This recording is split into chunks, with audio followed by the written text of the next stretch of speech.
Dr. Rifkin, thank you for answering these 3 questions. My first one would be, what is the third industrial revolution in a nutshell? Well, let me put it in context. The great economic revolutions in history occur when new communication revolutions converge with new energy revolutions. We are on the cusp of this kind of change again, a third industrial revolution. The internet communication technologies are now converging with distributed renewable energies. It's going to change history.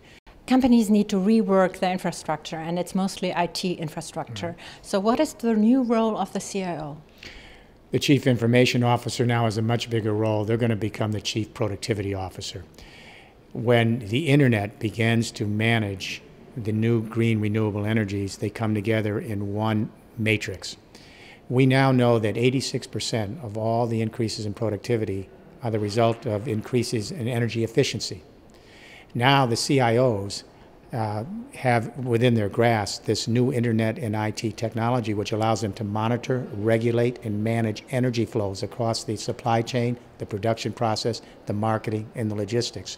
So increasingly the CIOs will also be experts in energy management, and their information technology will allow them to manage that energy flow.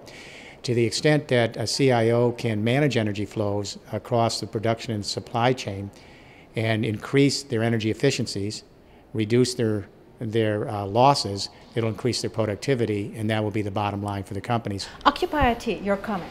You know, the Occupy movement, the young people around the world talk about the 99% and the 1%. What they need to understand is how this came to be. The first and second industrial revolutions relied on very elite energies: coal, oil, gas, uranium for nuclear power. These energies are very expensive, so they require massive capital. They have to be organized top-down. And that meant that all of our production processes had to be scaled vertically, centralized factories, centralized logistics and supply chains, simply because of the expense of bringing these very, very elite energies to the final end users. Now we're moving toward the third industrial revolution. It scales laterally. When millions and millions of people start to produce their own energy and then share it across vast energy internets like they share their own information online, everything flattens. We create distributed capitalism, power to the people. We're going to see thousands of new players into the capitalist system, small companies, medium companies, and even large networks of companies. And because this lateral revolution allows a lot of new players, it creates 100% rather than 1% and the 99%. It allows millions of us to be literally and figuratively empowered to be able to generate our own information, our own energy, and become real players and participants in the capitalist system. It's a leap forward. And how is CISCO doing in this? CISCO is a pioneer. John Chambers, especially the CEO in CISCO, has, I think, gone ahead of the pack and understood that this isn't just about managing information. What John Chambers and CISCOs have done is they've re-envisioned the nature of business and commerce. And what this company is saying is that we're moving to a lateral power. We're going to understand that information allows us to democratize commerce. We can begin to develop these lateral networks where lots of players come together, they collaborate, they join together, they facilitate networks, and allows us to have more creativity and allows us to manage this economic system in a much more just and humane and equitable fashion. So I would say CISCO is absolutely among the leaders of this new third industrial revolution, the coming together of IT, internet technology, and renewable energies. And I was surprised to hear that Germany is sort of on the forefront of things. Well, it is. I've been advising the Chancellor informally since she came into power. And Germany is absolutely leading the 5-pillar third industrial revolution. The 5 pillars are: 1, renewable energy. And as you know, the EU has to have 20% renewable energy by 2020. Well, Germany's way ahead. They're already 20% green electricity this year, and they're heading to 35% green electricity. They're putting in solar and wind and geothermal and hydro and renewable energies across the country. Pillar 2, we collect these new distributed energies in our buildings. Sun off the roof for solar photovoltaics, wind off the walls. You put geothermal heat pumps under the ground, and this jumpstarts construction.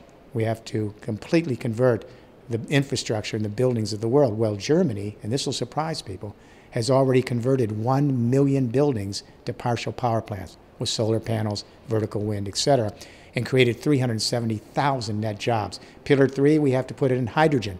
to store these energies because the sun isn't always shining in Germany. Sometimes the wind's blowing at night. You need the electricity during the day. Move to Switzerland. Yes, so hydrogen will store this technology, and Germany is putting hydrogen infrastructure for storing energy the way digital stores media, Pillar 3. Pillar 4, the internet communication technology allows us now to transform the power grid of Germany into an electricity internet that acts just like the internet. So when millions of German buildings are producing energy on site, storing it in hydrogen like you store media and digital, if you don't need some of it, you can share it across an electricity internet across Germany and across Europe. Germany's testing this green electricity internet, the smart grid, in 6 regions of Germany right now. And finally, Pillar 5, plug-in transport. Electric vehicles are here. This year, fuel cell cars, trucks, and buses in 2014, 2015, right. Audi, and especially Daimler, General Motors, all are doing this. You'll be able to plug in your vehicles anywhere in Germany. There'll be power charging units everywhere and fuel cell stations. You'll be able to get electricity that's green from the grid, and then wherever you are, you can even sell your own car's electricity back to the grid. These 5 pillars together create a mega technology platform for a new third industrial revolution paradigm. Germany is leading in all 5 pillars. Now remember, Germany led us into the second industrial revolution. It was Daimler and Benz that created the internal combustion engine. And then Germany put in the Autobahn, and the rest is history. Germany now is leading into the third industrial revolution. Companies like CISCO are here, of course, and Daimler and Bosch and Siemens and small and medium-sized companies.